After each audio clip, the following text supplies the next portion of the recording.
AP CM Chandrababu Singapore కు చేరుకున్నారు. చంద్రబాబుకు స్థానిక తెలుగు ప్రజలు, పారిశ్రామికవేత్తలు, ఎన్ఆర్ఐలు, ఏపీ ఇన్ఛార్జ్ ప్రతినిధులు ఘన స్వాగతం పలికారు. తెలుగు ప్రజలు సాంప్రదాయ వస్త్రధారణలో తరలివచ్చారు. చిన్నారులు కూచిపూడి నాట్యంతో సీఎం చంద్రబాబుకు స్వాగతం పలికారు. పెట్టుబడుల సాధనే లక్ష్యంగా ముఖ్యమంత్రి చంద్రబాబు సింగపూర్ పర్యటన సాగనుంది. బ్రాండ్ ఆంధ్రప్రదేశ్ బ్రాండ్ ప్రమోషన్ కూడా అందులో భాగం కానుంది.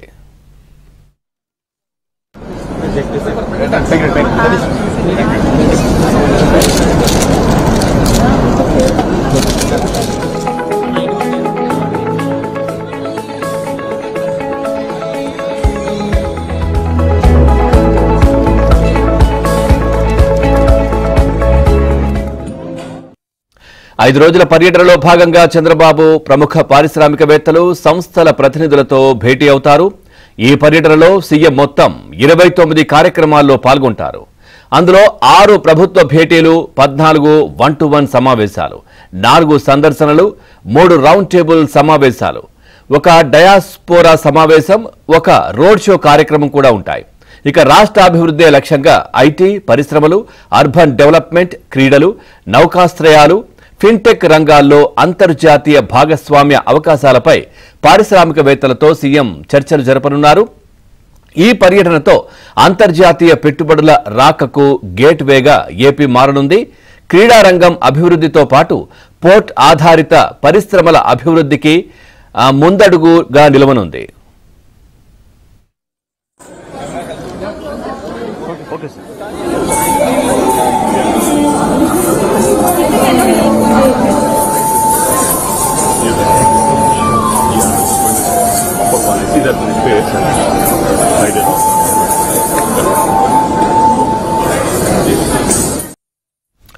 తొలుత సింగపూర్లోని భారత్ హై కమిషనర్ శిల్పక్ అంటుబేలుతో భేటీ అవుతారు. ఉదయం 11:30 నిర్మాణ రంగంలో ప్రపంచవ్యాప్తంగా పేరొందిన సింగపూర్కు చెందిన కన్సల్టెన్సీ సంస్థ సుర్బానా జురాంగ్ ప్రతినిధులతో సమావేశమవుతారు. మధ్యాహ్నం 12:30 Eversendai engineering private limited chairman Tan Sri Dato నాథన్ను కలిసి మాట్లాడతారు. ప్రపంచ స్థాయి స్ట్రక్చరల్ స్టీల్ అండ్ కన్స్ట్రక్షన్ కంపెనీగా ఎవర్సెటాయ్కి గుర్తింపు ఉంది.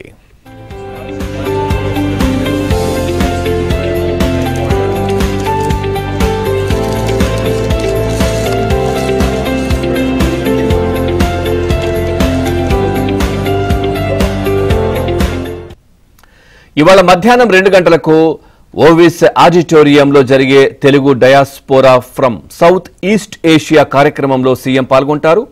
ఈ సమావేశానికి సింగపూర్తో పాటు మలేషియా, ఇండోనేషియా, ఫిలిప్పీన్స్, థాయిలాండ్ తదితర దేశాలకు చెందిన తెలుగు పారిశ్రామికవేత్తలు, పెట్టుబడిదారులు హాజరు కానున్నారు.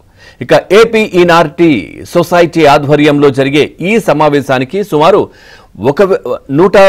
1,500 మంది ప్రతినిధులు రానున్నారు. ఆంధ్రప్రదేశ్కు చెందిన నిరుద్యోగ యువతకు దేశంలోనే కాకుండా విదేశాల్లో ఉద్యోగ అవకాశాలు కల్పించడంపై ఈ సమావేశంలో ప్రధానంగా చర్చ జరగనుంది. ప్రపంచ వ్యాప్తంగా ఉన్న ప్రవాసాంధ్రులను ఏపీ అభివృద్ధిలో భాగస్వామ్యం వహించేలా చేయడం, ఏపీ నుంచి ఎగుమతులు పెంచడానికి ఎన్ఆర్ఐల ద్వారా అవసరమైన ప్రణాళికలు అమలు, నైపుణ్యాభివృద్ధి ద్వారా యువతకు ఉద్యోగ అవకాశాలు కల్పన వంటి అంశాలపై తెలుగు డయాస్పోరా సమావేశం దృష్టి సారించనుంది. అలాగే జీరో పావర్టీ మిషన్లో భాగమైన P4 కార్యక్రమంలో భాగస్వాములు కావాలని తెలుగు పారిశ్రామికవేత్తలు, ఎన్ఆర్ఐలను సీఎం కోరనున్నారు.